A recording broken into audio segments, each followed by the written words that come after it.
اور یہ دونوں کم سن بچے تھے۔ حضرت معاویہ نے اسے حجاز اور یمن کی طرف بھیجا تھا۔ کس کو بھیجا تھا؟ یہ بسر کو کیا کرنے کے لیے؟ معاویہ نے اسے حجاز اور یمن کی طرف بھیجا تھا کہ یہ شیان علی کو قتل کر دے۔ کون؟ یہ بسر بن ابی ارطاط۔ اور معاویہ کے لیے ایسے لوگوں کی بیعت لے، چنانچہ یہ مدینہ منورہ آیا اور وہاں بہت سے برے اب یہ اگلے صفحے پر اس نے یہ کام کیے اور یمن گئے۔ اس وقت یمن میں عبید اللہ ابن عباس حضرت علی ابن ابی طالب کی طرف سے عامل تھے۔ یمن میں عبداللہ ابن عباس جو تھے وہ مولا علی علیہ السلام کی طرف سے وہاں پر عامل تھے۔ عبداللہ ابن عباس وہاں سے بھاگے جب انہوں نے یہ بسر کا جیسے ملعون شخص کا وہاں پر سنا تو وہاں سے وہ بھاگ گئے۔ کون؟ یہ عبداللہ ابن عباس، اور پس ان کے صاحبزادوں کو وہیں پر اس نے ذبح کر دیا تھا۔ بعض لوگوں کا یہ قول ہے کہ بسر نے یہ فعل مدینہ میں کیا، مگر پہلا قول زیادہ مشہور ہے۔ ابو عمر نے اور دارقطنی نے لکھا ہے کہ بسر بن ابی ارطاط صحابی تو نہیں، مگر نبی علیہ السلام کے بعد وہ مستقیم نہیں رہا جب اس نے عبداللہ کے صاحبزادوں کو قتل کیا اور ان کی والدہ عائشہ کو سخت اس چیز کا صدمہ ہوا۔ انہوں نے یہ چند اشعار کہے، یعنی جب ایک ماں کے سامنے اس کے بچوں کو ذبح کر دیا جائے تو اب ظاہری بات ہے وہ اس کے لیے کچھ اچھے اشعار تو نہیں کہے گی، اور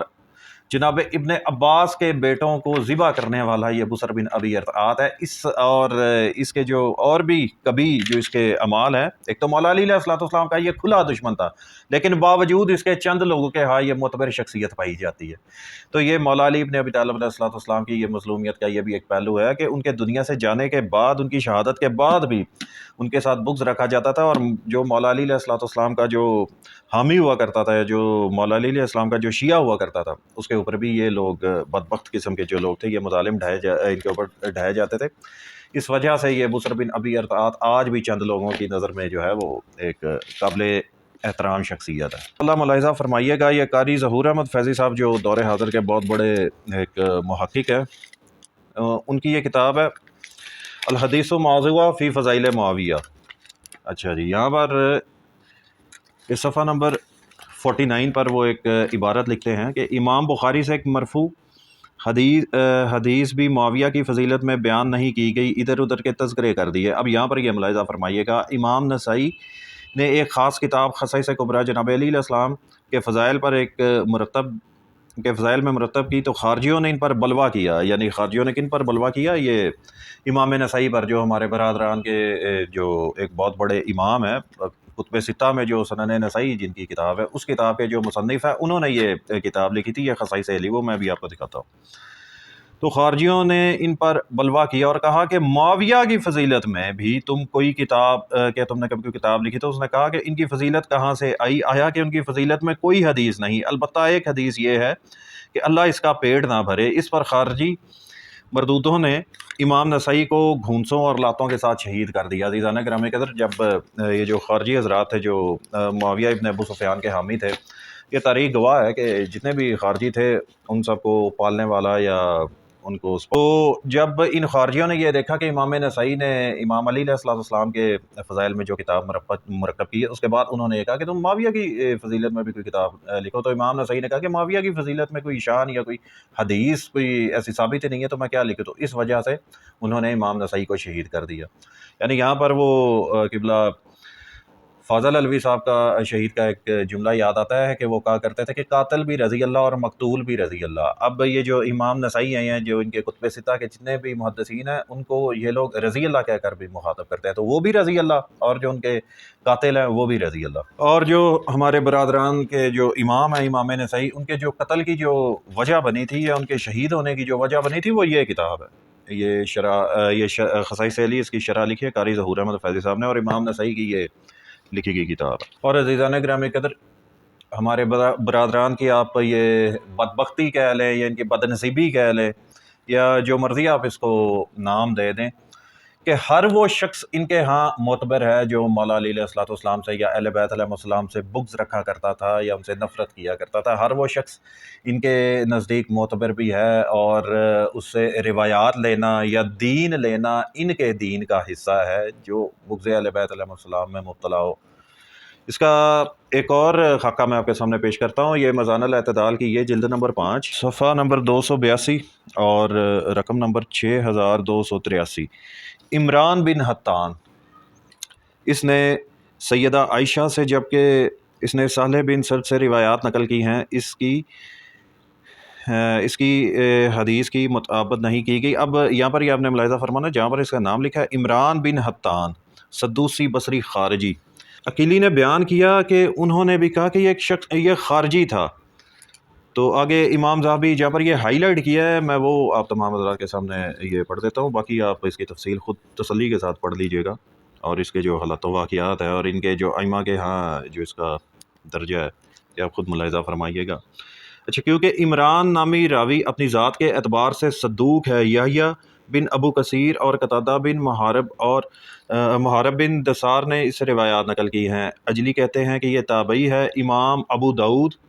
کہتے ہیں کہ دوسرے فرقوں سے تعلق رکھنے والے لوگوں میں سے سب سے زیادہ احادیث خارجیوں سے منقول ہے، یعنی خارجیوں سے سب سے زیادہ جو احادیث ہیں وہ انہوں نے اپنی کتب ستہ میں، صحاح ستہ میں جو نقل کی ہیں، سب سے زیادہ احادیث ہی خارجیوں سے لی گئی ہوئی ہیں، جن میں سے یہ ایک شخص عمران بن حطان تھا، اور حضرت بی بی عائشہ صدیقہ کے ساتھ پاس اس کا آنا جانا تھا، یعنی یہ بی بی عائشہ سے اس نے بے شمار احادیث جو ہے یا روایات ہیں وہ نقل کی ہوئی ہیں۔ اچھا جی، آگے یعقوب بن شیبہ نے یہ بات بیان کی کہ ان تک یہ روایت پہنچی کہ عمران بن حطان کی ایک چچا زاد تھی جو خارجیوں کا عقیدہ رکھتی تھی، تو اس نے اس کے ساتھ شادی کرنا چاہیے تاکہ اسے خارجیوں کے عقیدے سے ہٹا دے، لیکن وہ خود اس عورت کی مذہب کی طرف مائل ہو گیا تھا۔ یہ کون؟ عمران بن حطان۔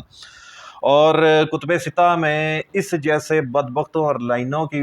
جو ان سے جو نقل کردہ روایات ہیں اس کی بھرمار آپ کو مل جائے گی کتب ستہ میں، اور جتنے بھی جو مولا علی علیہ السلام سے بغض رکھنے والے، ائمہ اہل بیت علیہ السلام سے بغض رکھنے والے، ان کی جو جمع کردہ یا نقل کردہ روایات ہے، ان کی جو اکثریت ہے وہ آپ کو ہمارے جو برادران اہل سنت ہیں، ان کے جو بڑے محدثین ہیں آج کل کے بھی، اور ان کے جو مطلب پرانے محدثین ہیں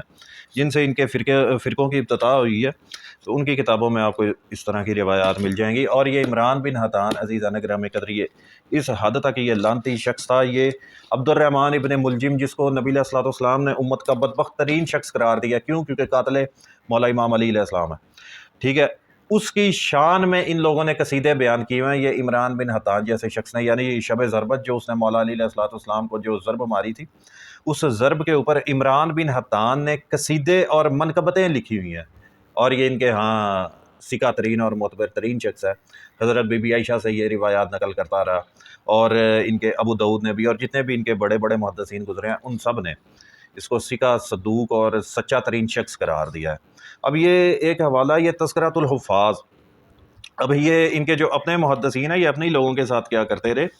اور صفحہ نمبر 116 پر یہ ابن سکا الحافظ الامام المحدث، یہ ان کے بہت بڑے حافظ اور امام اور محدث گزرے ہیں۔ اچھا جی، یہ یہاں پر یہ ملاحظہ فرمائیے گا کہ ابن سکا نے جب یہ حدیث طاہر، یہ خلاصہ میں آپ کے سامنے بیان کر دیتا ہوں کہ یہ حدیث طاہر مولا علی علیہ السلام کی شان میں جو حدیث طاہر بیان کی جاتی ہے، یہ ابن سکا بیچارے نے اپنے شاگردوں کو یہ سنائی تھی، تو اس کے شاگردوں نے اپنے استاد کے اوپر یہ تشدد کیا، اور جس جگہ پر وہ بیٹھا ہوا تھا، یہ ابن سکا جس جگہ پر اس نے مولا امیر المومنین علی بن ابی طالب کی جو فضیلت اس نے بیان کی، جس جگہ پر بیٹھ کر وہ فضیلت بیان کی، اس جگہ کو ان لوگوں نے غسل دینا شروع کر دیا، اس کے شاگردوں نے، اور اس کے بعد یہ بیچارہ خانہ نشین ہو گیا، تو اس کے بعد یہ اس کو نظر نہیں آیا، اور اس کے بعد کبھی اس نے کوئی حدیث کسی قسم کی کوئی نقل نہیں کی تھی، ظاہری بات ہے خانہ نشین ہو گیا تھا۔ اور جن شاگردوں نے اس کے اوپر تشدد کیا تھا علی کی فضیلت بیان کرنے کی وجہ سے، یہی بعد میں ہمارے برادران اہل سنت کے مختلف قسم کے یہ محدث بن کر یہ ابھرے تھے، یعنی جن لوگوں کو مولا علی ابن ابی طالب علیہ السلام کی ایک فضیلت یا ایک شان جن کو سننا گوارا نہیں ہوتی، وہ بعد میں ہمارے برادران کے محدث اور امام بن کر ابھر کر سامنے آئے۔ تو اس سے یہ اندازہ لگایا جا سکتا ہے کہ جتنے بھی عالم اسلام میں جو غیر شیعہ حضرات ہیں، اگر اس وقت ان کی جو بربادی کی وجہ ہے، وہ بربادی کی وجہ فقط اور فقط یہ بغض اہل بیت ہے، اس وجہ سے یہ لوگ بیچارے اہل بیت علیہ السلام سے ناواقف ہے، نا آشنا ہے۔ اللہ پاک ان تمام حضرات کو حق بات قبول کرنے کی توفیق عطا فرمائے، اور اپنے جن باطل عقائد و نظریات پر یہ لوگ اس وقت قائم ہیں، اللہ پاک ان کو توفیق عطا فرمائے کہ اپنے یہ باطل عقائد و نظریات کو ترک کریں اور حق کی طرف مائل ہوں۔ وما علینا الا البلاغ المبین۔